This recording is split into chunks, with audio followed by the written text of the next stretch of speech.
أحد الإخوة من اليمن اضطر للسفر لظروف ما، رحل إلى بلاده، بعد 10 سنوات استطاع يأتي، ذهب يقول لي بنفسه، ذهب يضرب الأبواب التي للبيوت بناها، هذا البيت هو اللي بناه وهذا البيت هو اللي بناه. قال أعطني، قال ما أعرفه. ما تعرفه؟ سوف يأتي رب يوم القيامة يعرفك من هو هذا. سوف يأتي رب يوم القيامة يحاسبك حسابا عسيرا. اليوم ما عرفته، اليوم ما بينك وبينه عقد، اليوم ما بينك وبينه ورقة، سوف يأتي اليوم الذي يقتص منك هذا المسلم أو غير المسلم، سوف يقتص منك لأنك أخذت مظلمة منه وحقا من حقوقه. كن أنت المظلوم ولا تكن أنت الظالم.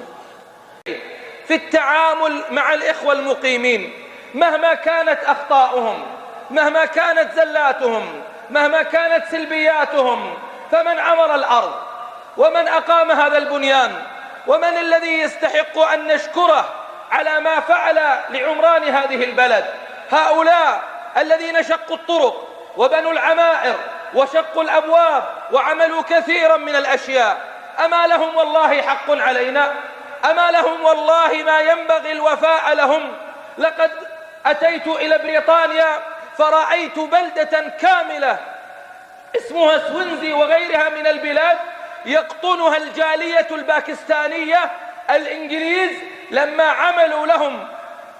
عملوا لهم القطارات وحفروا لهم ما تحت الأرض أكرموهم وأعطوهم، بل منحوهم الجنسيات وملكوهم. والله رأيت بأم عيني. لماذا هؤلاء الكفار يكرمون أمثال هؤلاء؟ بل أعطوهم مناطق وملكوهم فيها جزاء شكر لهم أنهم أعانوا الإنجليز على عمران الأرض. ونحن ما نرى اليوم من كثرة الشكاية. أقدم هذه الخطبة رسالة لنفسي ولكل من تصل إليه ولكل من تنقل إليه. دموع المقيمين من يكفكفها؟ دموع المقيمين من يكفكفها؟ إنني أجزم أن هناك ظلم يفعل، وإذا أردتم أن تعرفون الظلم فاذهبوا يوم الدوام وانظروا أعداد الذين يقفون عند مكاتب العمل، وانظروا أعداد الذين يقفون عند أبواب الجوازات، انظروا أعداد الذين يشتكون في الحقوق، واذهبوا إلى التحقيق والادعاء العام. هذه الأعداد المهولة لماذا خرجت؟ هذه الأعداد المهولة لماذا خرجت؟ هؤلاء الذين يسكنون بيننا، هؤلاء الذين يقومون بإنشاء بيوتنا، والذين يسلكون أمرنا ويحملون متاعنا ويعينوننا في شأننا، أهذا يكافأ أن يظل سنوات لا يعرف له حقا بل حقوقه مهدرة؟ كم عدد الذين رحلوا من البلاد خلال الأيام الماضية؟ هذا أين تجده حتى تعطيه حقه؟ هذا سوف يسافر من البلاد، هذا الكهربائي والسباك والبناي سوف يرحل من البلاد. أين تجد يوم القيامة؟ سوف يكون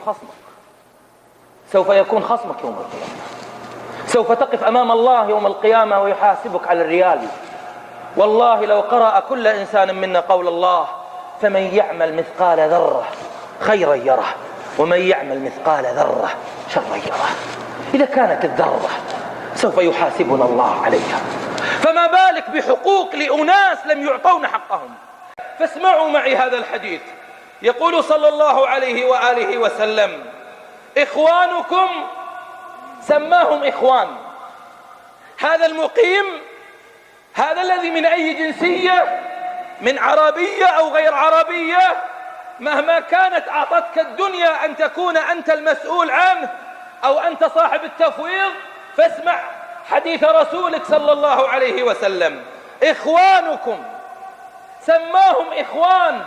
إخوانكم خولكم، أي خدمكم أو العاملين تحت أيديكم، جعلهم الله تحت أيديكم.